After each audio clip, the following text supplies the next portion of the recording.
आपका यूनिक प्रज्ञान यूट्यूब परिवार में हार्दिक स्वागत है, वंदन है, अभिनंदन है। भावी अध्यापक बंधुओं, लेकर के आपके बीच उपस्थित हूँ हिंदी साहित्य प्रश्नोत्तरी 50।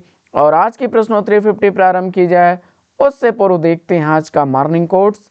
आज का मॉर्निंग कोट्स है कि विश्वास में वो शक्ति है जिससे उजड़ी हुई दुनिया में प्रकाश लाया जा सकता है। विश्वास पत्थर को भगवान बना सकता है और अविश्वास भगवान के बनाए इंसान को पत्थर दिल बना सकता है।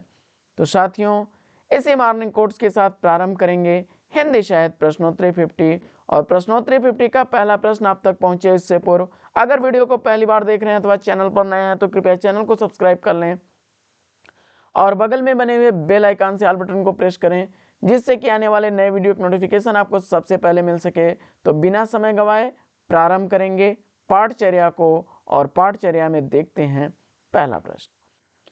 पहला प्रश्न है, प्रेमचंद ने किस उपन्यास में वैश्या जीवन से संबंधित घटना का चित्रण किया है?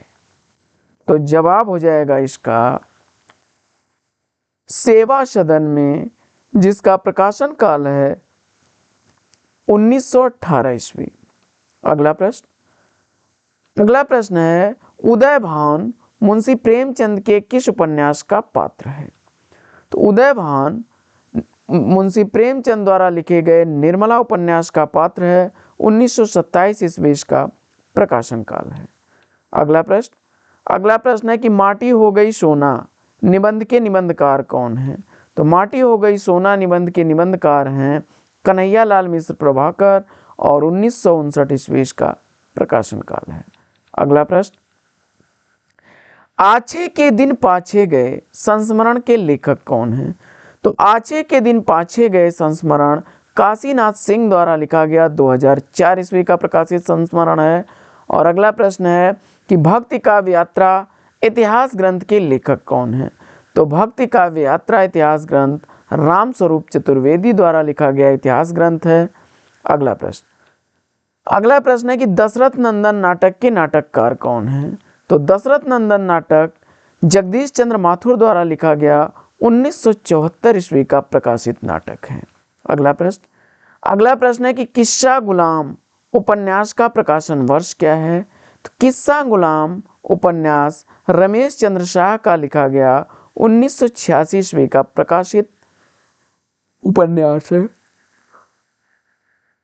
अगला प्रश्न है कि उत्तर कबीर काव्य रचना के लिए केदारनाथ सिंह को व्यास सम्मान किस सन में दिया गया?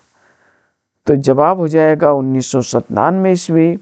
अगला प्रश्न, जनगण मन अधिनायक जय हे प्रजा विचित्र तुम्हारी है, भूख भूख चिल्लाने वाली अशुभ है मंगलकारी है। इन पंक्तियों के रचनाकार कौन है या लेखक कौन है? तो यह नागार्जुन की पंक्तियां हैं। अगला प्रश्न है कि नंददास की किस रचना का संबंध नायिका भेद से है? तो जवाब हो जाएगा नंददास द्वारा लिखी गई रस मंजरी, जिसका रचना काल 1550 ईस्वी है। यह ग्रंथ नायिका भेद से संबंधित ग्रंथ है।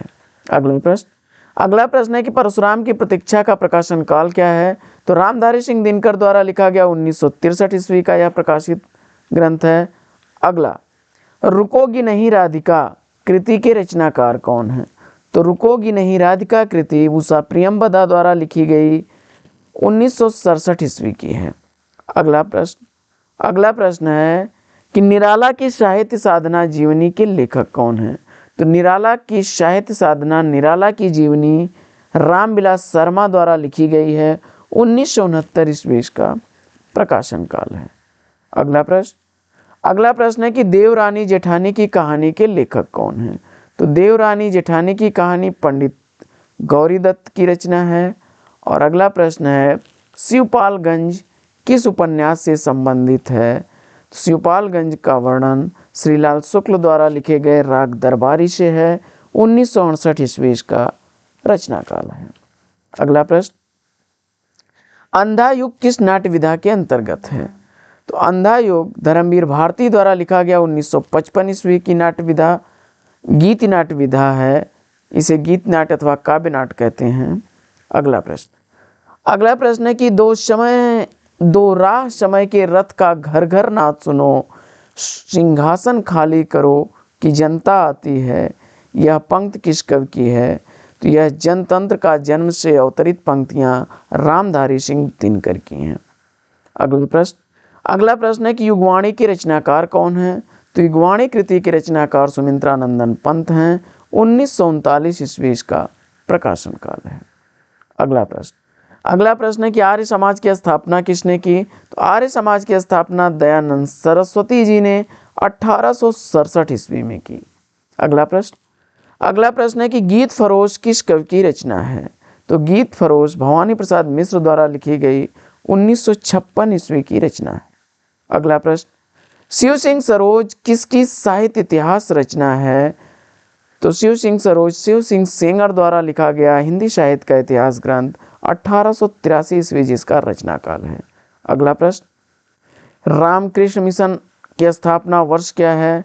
तो रामकृष्ण मिशन का स्थापना वर्ष है 1897 ईस्वी। स्वामी विवेकानंद ने इसकी स्थापना की थी। अगला प्रश्न, आलोचक के मुख से किस आलोचक के व्याख्यानों का संकलन है? तो आलोचक के मुख से नामवर सिंह के आलोचनाओं के व्याख्यानों का संकलन है। 2005 ईस्वी का रचना काल है। बढ़ते हैं अगले प्रश्न की तरफ और अगला प्रश्न है, रामचंद्र स्वदेश दीपक के किस नाटक का पात्र है? तो रामचंद्र स्वदेश दीपक के कोर्ट मार्शल नाटक का पात्र है और 1991 ईस्वी का प्रकाशन काल है। अगला प्रश्न है कि प्रसाद का कौन सा नाटक विशाख के देवी चंद्रगुप्तम के आधार पर लिखा गया है? तो जवाब हो जाएगा इसका ध्रुव स्वामिनी। अगला प्रश्न है कि नदी प्यासी थी, नीली झील, सृष्टि का आखिरी आदमी, एकांकी के लेखक कौन है? तो यह सारी एकांकियां धर्मवीर भारती द्वारा लिखी गई एकांकी है। अगला प्रश्न है कि कब्रिस्तान में पंचायत कृति के रचनाकार कौन है? तो कब्रिस्तान में पंचायत कृति केदारनाथ सिंह की रचना है। अगला प्रश्न, कुछ शब्द कुछ रेखाएं रेखाचित्र के लेखक कौन है? तो जवाब हो जाएगा यह विष्णु प्रभाकर द्वारा लिखा गया रेखाचित्र 1965 ईस्वी का प्रकाशित रेखाचित्र है। अगला प्रश्न, तिरिच कहानी के लेखक कौन है? तिरिच कहानी उदय प्रकाश द्वारा लिखी गई 1989 ईस्वी की प्रकाशित कहानी है। अगला प्रश्न है, अग्निलीक काव्य संग्रह के रचयिता कौन है? तो अग्निलीक काव्य संग्रह लिखा गया है भारत भूषण अग्रवाल द्वारा 1976 ईस्वी का प्रकाशन काल है। अगला प्रश्न है कि मादा कैक्टस नाटक के नाटककार कौन है? तो मादा कैक्टस नाटक लक्ष्मी नारायण लाल द्वारा 1959 ईस्वी का नाटक है। अगला प्रश्न, कितने पाकिस्तान उपन्यास के लेखक कौन हैं? तो कितने पाकिस्तान उपन्यास कमलेश्वर द्वारा लिखा गया 2000 ईस्वी का प्रकाशित उपन्यास है। और अगला है कि कृपाराम द्वारा रचित नायिका भेद की सबसे पुरानी पुस्तक कौन सी है? तो जवाब हो जाएगा हित तरंगिणी। अगला है कि कल्पलता निबंध के लेखक कौन हैं? तो कल्पलता निबंध के लेखक हैं हजारी प्रसाद द्विवेदी। 1950 ईस्वी का प्रकाशन काल है। अगला प्रश्न है कि रस विमर्श कृति के रचनाकार कौन है? तो रस विमर्श कृति राममूर्ति त्रिपाठी द्वारा लिखी गई 1965 ईस्वी की प्रकाशित कृति है। अगला प्रश्न, महुए का पेड़ कहानी के कहानीकार कौन है? तो महुए का पेड़ कहानी कृष्णचंद्र द्वारा लिखी गई 1957 ईस्वी की प्रकाशित कहानी है। अगला प्रश्न, कहाँ है द्वारिका निबंध के लेखक कौन हैं? तो कहाँ है द्वारिका निबंध 1982 ईस्वी का प्रकाशित अज्ञेय द्वारा लिखा गया निबंध है। अगला प्रश्न, निर्वाचित कविताएं काव्य संग्रह के लेखक कौन हैं? तो निर्वाचित कविताएं काव्य संग्रह लिखा गया है भगवत रावत द्वारा 2004 ईस्वी का प्रकाशन काल है। अगला प्रश्न, अमिट रेखाएं रेखाचित्र के लेखक कौन हैं? तो अमिट रेखाएं रेखाचित्र सत्यवती मलिक द्वारा लिखा गया 1951 ईस्वी का रेखाचित्र है। अगला, सांच कहूँ तो नाटक के नाटककार कौन है? तो सांच कहूँ तो नाटक प्रभाकर सोत्री द्वारा लिखा गया 1993 ईस्वी का प्रकाशित नाटक है। अगला प्रश्न है कि अनाथ पत्नी उपन्यास की लेखिका कौन है? तो अनाथ पत्नी उपन्यास भगवती प्रसाद वाजपेयी द्वारा लिखा गया 1988 ईस्वी का प्रकाशित उपन्यास है। और अगला प्रश्न है कि जिंदगी मुस्काई संस्मरण के लेखक कौन है? तो जिंदगी मुस्काई संस्मरण 1953 ईस्वी का प्रकाशित कन्हैयालाल मिश्र प्रभाकर का संस्मरण है। अगला प्रश्न, प्रेत की छाया उपन्यास के उपन्यासकार कौन है? प्रेत की छाया उपन्यास इलाचंद्र जोशी द्वारा लिखा गया 1944 ईस्वी का प्रकाशित उपन्यास है। अगला प्रश्न है कि रथ का कंगन नाटक के नाटककार कौन है? तो रथ का कंगन नाटक के नाटककार हैं सुरेंद्र वर्मा। 2010 ईस्वी का प्रकाशन काल है। अगला प्रश्न, दशरथ नंदन किसका नाटक है? तो दशरथ नंदन नाटक के नाटककार हैं जगदीश चंद्र माथुर। 1974 ईस्वी का प्रकाशन काल है। अगला प्रश्न, हम सफर मिलते रहे संस्मरण के लेखक कौन है? तो हम सफर मिलते रहे संस्मरण विष्णु प्रभाकर द्वारा लिखा गया 1996 ईस्वी का प्रकाशित संस्मरण है। अगला, काव्य क्षेत्र में प्रबंध शिरोमणि की उपाधि किसे दी गई? तो जवाब हो जाएगा मैथिली शरण गुप्त को।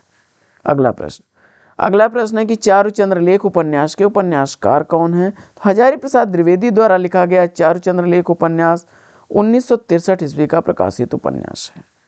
अगला प्रश्न है कि कब तक पुकारूं उपन्यास किसका उपन्यास है? तो कब तक पुकारूं उपन्यास के लेखक रांगे राघव हैं। 1957 ईस्वी का प्रकाशन काल है। अगला प्रश्न है कि उठ जाग मुसाफिर भोर भई अब रैन कहाँ जो सोवत है किस अवधि सम्राट की रचना है? तो जवाब हो जाएगा वंशीधर शुक्ल की। साथियों, वीडियो कैसा लगा?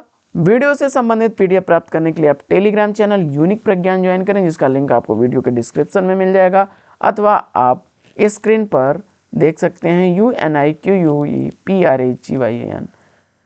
टाइप करिए टेलीग्राम चैनल में और ज्वाइन कर लीजिए। और वीडियो को लाइक करना और शेयर करना बिल्कुल ना भूलें, क्योंकि आपके लिए अगर इतनी मेहनत से वीडियो बनाया जा रहा है तो थोड़ा सा आप भी सपोर्ट करिए, वीडियो को ज़्यादा से ज़्यादा लाइक और शेयर करिए। फिर मिलते हैं आपसे अगले वीडियो में एक नए प्रकरण, एक नए टॉपिक, एक नए अंदाज में। तब तक के लिए लेंगे आपसे विदा। आपका जीवन मंगलमय हो। बेस्ट विशेष, बेस्ट ऑफ लक। जय हिंद साथियों।